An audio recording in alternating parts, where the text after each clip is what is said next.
Welcome to American Black Journal. I'm Stephen Henderson. The election of Donald Trump as the nation's next president has prompted a series of protests across the country by citizens who fear that their civil and human rights might be threatened under his leadership. Several racist and anti-religious incidents also have occurred, including reports of harassment in local schools and colleges. As a result, the Michigan Department of Civil Rights is urging schools to report incidents of bias and intimidation. Joining me now is the department's executive director, Agustin Arbulu. Thank you for being here on Thank you, Stephen. American Black Journal. Thanks for having me. Yeah, obviously this is a very unfortunate set of circumstances. Absolutely. A presidential election is supposed to be a reason for us to take, I guess, solace in the process, and the exactly. peaceful transference of power. We're seeing just the opposite, I think, in too many instances right now. Well, what we're seeing is that incidents that have increased somewhat, we are monitoring at different levels. We track our contacts that are made to our intake service center. And what does that mean? Very simply, what that means is people who feel that they're being discriminated against, maybe calling our office, our phone number, and they talk to our specialists, our intake specialists. We did see an increase the Monday following the election of President-elect Trump.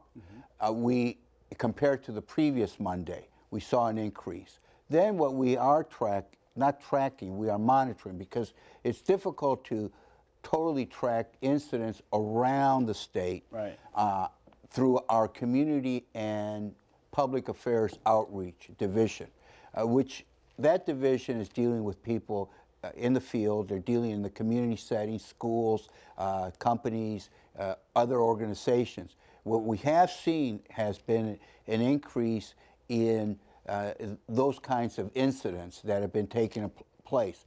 I can tell you that since the election of the new president, we have been monitoring approximately 26 incidents. All over the state? And all over the state. Now, comparing that to the prior year, we typically would receive in a 52-week period approximately 6 to maybe 9 incidents.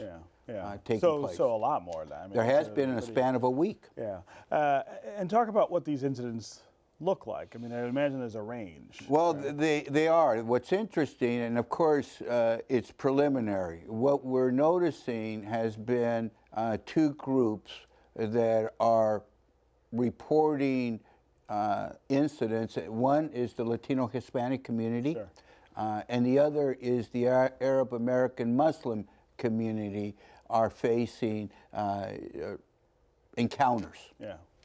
So those are the two primary groups that are feeling the heat, yeah, during this period of time. Right. Well, two groups that Donald Trump targeted with his rhetoric during the campaign.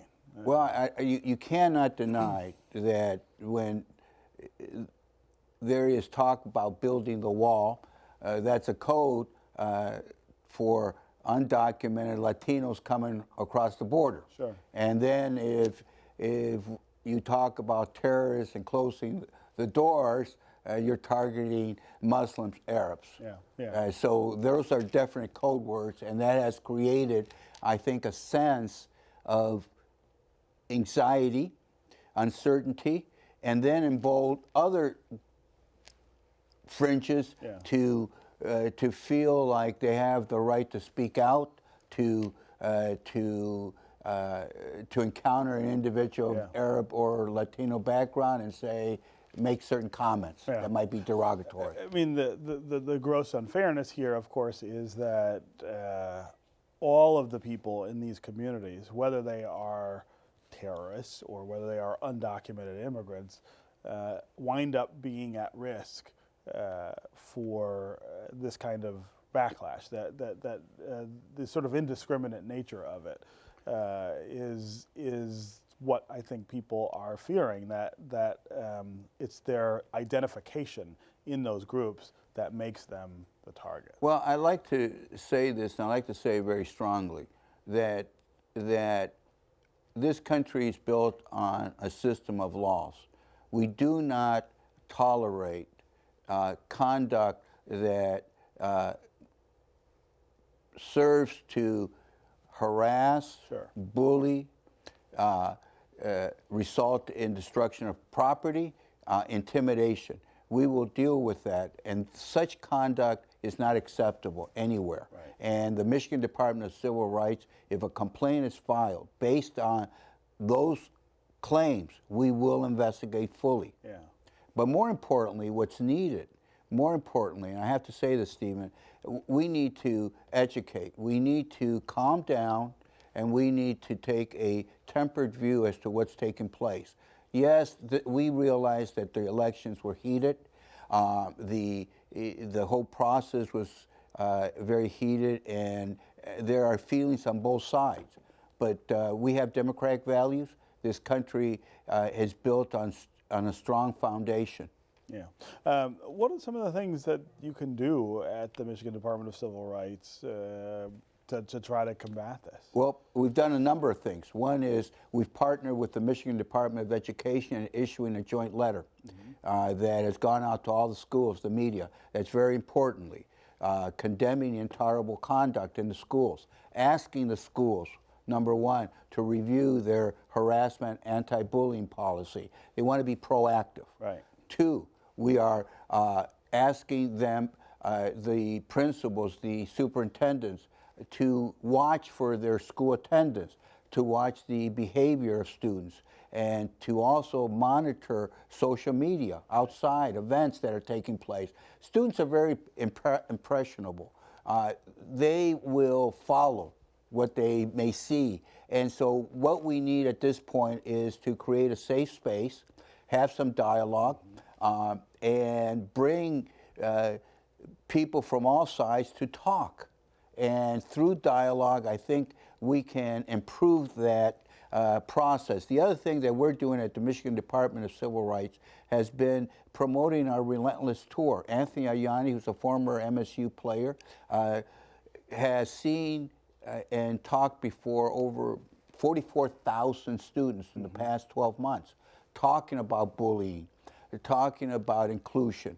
And so I think that's very important. Yeah. And lastly, what we're doing is our community outreach is meeting quietly with various schools, with various community-based organizations, and educating them and talking about their rights, what they can do, and how we can stay ahead of any incident that could blow up into a crisis. Yeah, yeah. That dialogue piece of that is, I think, one of the important long-term solutions, right? As you said, we've had this really heated period of dialogue during the campaign. Now we sort of need a more reasonable tone, I think, to sort of envelop that dialogue, and to be able to say the things that are actually on our minds to each other without shouting them, and without the kind of harassment that we're now seeing. I think you're absolutely right, Stephen. We need that. If you get us all together, we probably won't agree on a lot of things, but what we can do is create an environment where we can have that constructive dialogue, and we can talk about it without getting so emotional and tied up that we lose what you're saying, or you lose hearing what I'm saying. And that's important in today's environment. Yeah. And I think we can do that, but I do think we have to be open to hearing some uncomfortable things. Sure, sure. The other piece of this that I think is sort of hanging out there is leadership, and leadership at all levels of government. I've been a little concerned that I haven't heard some of the things that I might want to hear, for instance, from Governor Snyder, about the rise in these incidents, the unacceptability of it, and what the sort of path forward might look like in terms of that kind of dialogue. Well, you know, I can't speak for the governor, sure. and I won't speak for the governor because I'm sure he can speak very well for himself. Sure. But I do believe that he's very supportive of what the Michigan Department of Civil Rights, and I want to say to you, Stephen, last Thursday, within a couple of days of the elections, the results, we began to hear these incidents quickly. The Michigan Department of Civil Rights issued a press release way ahead of this incident. So in that regard, I do believe that the governor is being proactive, and he's being proactive through allowing the Department of Civil Rights to take a leadership role in this whole process. Yeah. Okay. Good luck with all the work there. There's a lot of it to do. There is. And thank you for being here. Well, thank you very much.